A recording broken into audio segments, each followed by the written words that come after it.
তো আমার আন্দোলনটা শুরু হয়েছিল চানখারপোল মোড় থেকে, যখন আমি আমার ক্লাস শেষ করে বিকেল দিকে আমার বাসায় যাওয়ার রাস্তায় দেখলাম যে গাড়ি থেকে তো আর যেতে পারছে না। মনে হচ্ছে ঢাকা মেডিকেলের যখন গেটে আসি তখন আর সামনে আগাচ্ছে না আমার যে গাড়িটা, আমাদের বাস, যে বাসে করে আমি যাতায়াত করি প্রতিনিয়ত।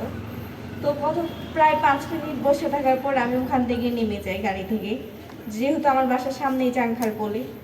তো আগাতে আগাতে দেখি কি যে এখানে কোনো একটা বিষয় নিয়ে আন্দোলন চলছে।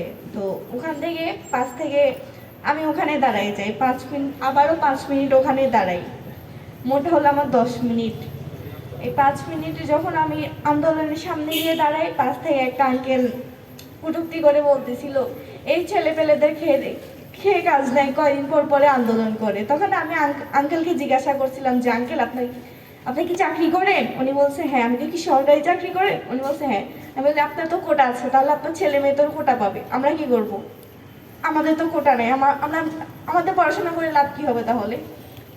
তো ওখান থেকে কথা বলতে বলতে এক পর্যায়ে দেখি মিডিয়ার লোকগুলা এদিকে চলে আসছে। তখন আমি সাইড কেটে সরে যাই, যেহেতু তখন এতটা ছিল না আমার যে মিডিয়ার সামনে এসে কথা বলা বা কিছু একটা।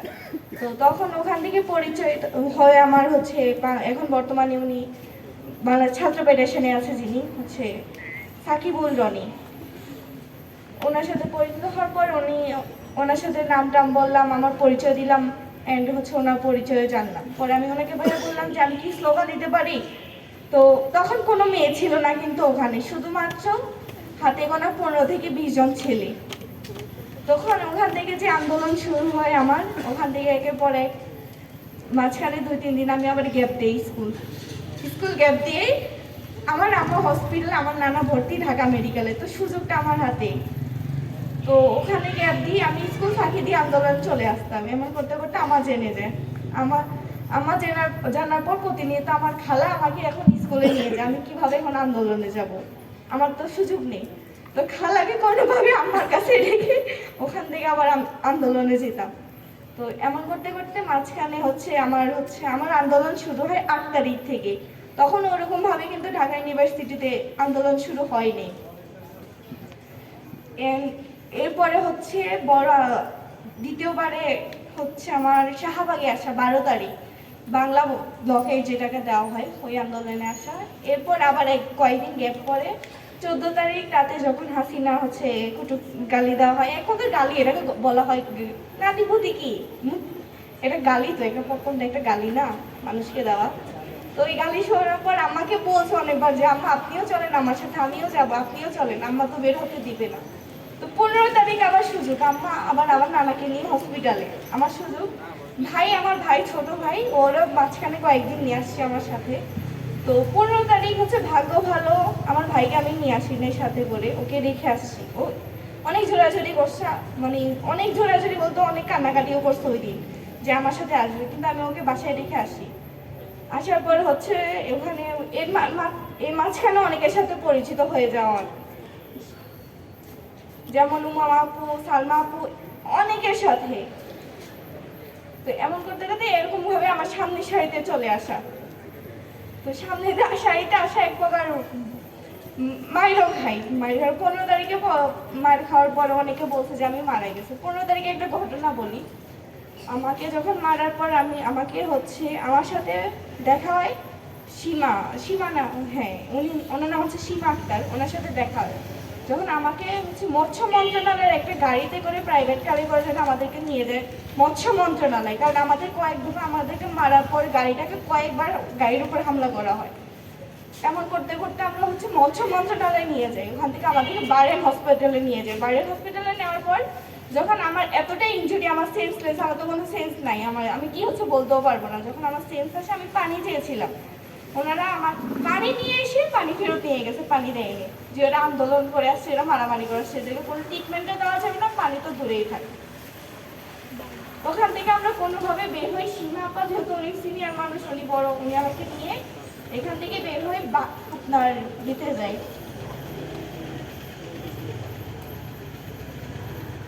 একটা হসপিটালে জায়গার নাম আমি ভুলে গিয়েছি। ওখান থেকে হচ্ছে আমাকে প্রাইভেট একটা হসপিটালে নিয়ে যাওয়া হয় আর কি। বর্তমানে আমার মনে আসতেছে না, যেটা প্রায় অনেকদিন হয়ে গেছে, এটা নিয়ে আমার কথাও বলা হয় না যেহেতু। তো ওখান থেকে আমি ওখান থেকে ট্রিটমেন্ট নেওয়া হয়, ওখান থেকে আবার ফেডারেশনের লোকজন এসে আমার সাথে দেখাও করে। দেখা করার পর রাত 12টার দিকে যখন আমাকে বাসায় পৌঁছানোর জন্য যে রনি ভাই, আমার আম্মা কিন্তু আমি মার খাওয়ার রাত 9টার পর আমার আম্মা জানতে পারছে যে আমি মার খাইছি। এই মুহূর্তে আমার ফোনও নিয়ে গেছে, ওরা ফোনও নিয়ে গেছে, মারার পর আমার ফোন নিয়ে গেছে। ফোন পরে মোহাম্মদপুর থেকে আমার উদ্ধার করা হয়। আমার কাছে যে ফোন ছিল আমার আম্মার। তো ওখান থেকে হচ্ছে আমরা যখন গাড়ি নিয়ে আসি, কয়েক ধোপা আমাদেরকে হচ্ছে গাড়িটা আটকানো হয়, চেক করা হয়েছে যে কি ইনজুরি, কিভাবে ইনজুরি হয়েছে, কোথা থেকে আসছে, কি মানে এক প্রকার যে তদন্ত করা হয় না, ওরকম ওই দিন করা হয়েছে। কোনো মতে 15 তারিখ বাসায় ঢুকি, ভাইয়াও ইনজুরি আমিও ইনজুরি, তো দুজনের বাসায় চলে যাই। ভাইয়া আমাকে আমার বাসায় দিয়ে যায়। 16 তারিখ ভাইয়া যেটা বললো যে চাংখার বলে যে মারামারির কথা বললো, ওটা কিন্তু আমার বাসার সামনে হয়, আমার উপরে আক্রমণ করা হয় আবার দ্বিতীয়বার আমার বাসার নিচে। যখন আমি আমার আম্মাকে 16 তারিখ কিন্তু আমি আবার বের হই, এই ইনজুরি নিয়ে আমার পায়ের প্লাস্টার, হাতে প্লাস্টার, এগুলা নিয়ে আমি 16 তারিখ আবার বের হই আমার আম্মাকে, যে আমার আম্মা আমার পিছে বের হয়ে গেছে ওই দিন আবার। তো যেহেতু আমাকে ওরা চিনে ফেলেছে, ওখান থেকে কোনোভাবে আমাকে পেলে আবার মেরে ফেলবে। এবার তো আগেবার তো কোনো মতো জানে বেঁচে গেলাম, দ্বিতীয়বার আমাকে আবার মেরেই ফেলবে একবার। পরে আমার বাসার সামনে একটা হসপিটাল আছে, নাম বলতেছি না এই মুহূর্তে। তো ওই আঙ্কেল যে নিয়ে হচ্ছে ওনার হসপিটালের ওনার, উনি আমাকে ওনার হসপিটালে নিয়ে গিয়ে একটা অপারেশন থিয়েটারে নিয়ে আমাকে ওখানে রাখছে। প্রায় 4 ঘন্টা আমি ওখানে কোনো প্রকার কারোর সাথে আমি যোগাযোগ করতে পারিনি। কারেন্ট নাই, কিচ্ছু নাই ওখানে। আমি কারোর সাথে, আমার আম্মাকেও আমার থেকে আলাদা করে দিছে ওখানে, কারোর সাথে আমার যোগাযোগ নাই ওখানে। মানে রাত 9টার পর আমি আমার আম্মার সাথে দেখা করতে পারছি ওই দিন। না, রাত 9টার পর হচ্ছে শহীদুল্লাহ হল থেকে কয়েকজন এসে পরে আমার বাসা আমাকে দিয়ে যায়। এর 3 দিন পর আমার ওই বাসা ছেড়ে দিতে হয়। বাড়িওয়ালা আমাকে মুখে এসে না করে দিছে, তুমি এই বাসায় থাকতে পারবে না, তুমি আন্দোলন করতেছো। আমার ওই বাসা হচ্ছে 4 দিনের মাথা ছেড়ে দেওয়া লাগে আমার বাসা। এর ভিতরে আমার নানা হচ্ছে ওনাকে বাড়িতে পাঠিয়ে দেয়, উনি মোটামুটি একটু সুস্থ। 18 তারিখ রাতে যখন উনি আবার বাড়িতে, আমার বাসা হচ্ছে লক্ষ্মীপুর জেলা রাঙ্গঞ্জ থানা, উনি যখন লক্ষ্মীপুরে অসুস্থ হয়, এখন ওই রাতে আমরা হচ্ছে 18 তারিখ সকালে আমরা হচ্ছে বাড়িতে যাই। ওখানে গিয়ে আমার নানা বাড়িতে আমি 1 ঘন্টা থাকতে পারছি, ওখানে আমাকে টিকতে দেওয়া হয়নি। ওখানে আমাকে হচ্ছে আবার ওখান থেকে হয় আমাকে থানায় নিবে, না ওখান থেকে ঘুম করে দিবে। কোনো মতো আমি ওখান থেকে পালাই, আমার আম্মাকে নিয়ে আবার ঢাকায় ব্যাক করি। ওই দিন ঢাকায় 19 তারিখ হচ্ছে আমি ঢাকায় ব্যাক করতে, প্রথম আমি চাঁদপুর আসি লঞ্চ ঘাট, ওখান থেকে লঞ্চ বন্ধ, বাস বন্ধ, সব কিছু যেহেতু বন্ধ। এরপর অনেকভাবে অনেক কি করে কখনো আমার মনে আছে ওই দিন জার্নিটা ছিল কখনো রিক্সা করে ঢাকায় ঢুকা, কখনো সিএনজি করে, কখনো অটো করে, আবার কখনো বাসে করে, কখনো আবার প্রাইভেট কার। এমন করতে যখন আমি হচ্ছি যাত্রা বাড়িতে আসি, তখন আমাকে আবার ধরে। যাত্রা বাড়িতে আসার পর আমাকে আবার ধরে, আমার আবার চেক করা হয় যে আমি কিভাবে ইনজুরি হয়েছে, আবার কি।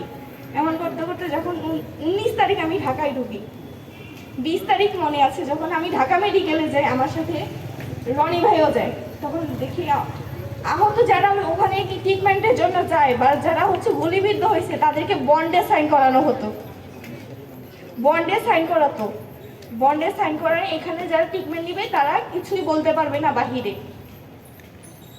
কিন্তু আমরা দেখেছি কি, যারা ওরা বন্ডেও সাইন করে বলছে, মুখের উপর ওই পরিচালকের মুখের উপর বলছে আমরা এখানে ট্রিটমেন্ট নিব না, মারা যাবো, তাও আমরা এখানে বন্ডেও সাইন করবো না।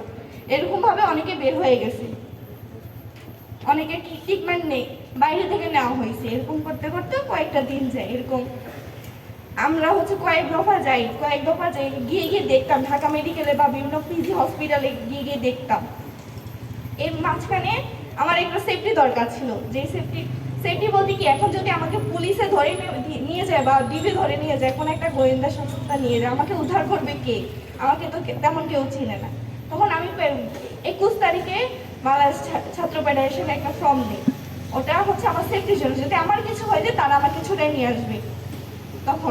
তখন কিন্তু আমার বয়সও না, ওই যে ওদের ফর্মটা নেওয়ার বয়সও হয়নি, কিন্তু আমি আমার সেফটির জন্য ওই ফর্মটা তখন ফিল আপ করি, যে আমার হচ্ছে যদি আমাকে ধরে নিয়ে যায় তারা আমাকে ছুটে নিয়ে আসবে।